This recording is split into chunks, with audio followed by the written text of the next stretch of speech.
अस्सलाम वालेकुम दोस्तों, मुझे अपने इस पेज पर रोज़ाना बेशुमार लोगों के मैसेज आते हैं, बेशुमार दोस्तों के मैसेज आते हैं जो कि अपने छोटे-छोटे मसाइल का ज़िक्र करते हैं। दरअसल ये मसाइल और ये मुश्किलात इतनी बड़ी नहीं होती जितनी बड़ी हम इनको समझ रहे होते हैं। आइए मैं एक मिसाल के साथ इस बात की वज़ाहत करने की कोशिश करता हूँ।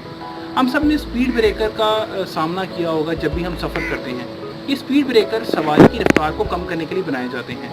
जब भी कोई सवारी स्पीड ब्रेकर से गुजरती है तो स्पीड ब्रेकर एक मैक्सिमम लिमिट तक उस सवारी को रोकने के लिए रुकावट और फ्रिक्शन प्रोवाइड करता है। लेकिन उस फ्रिक्शन और उस रुकावट के बाद क्या?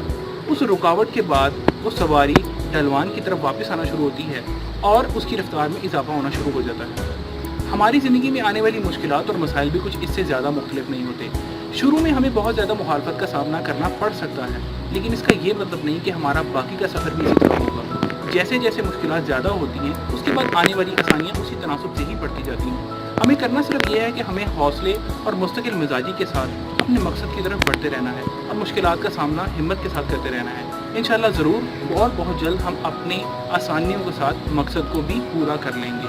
आप सबका बहुत शुक्रिया।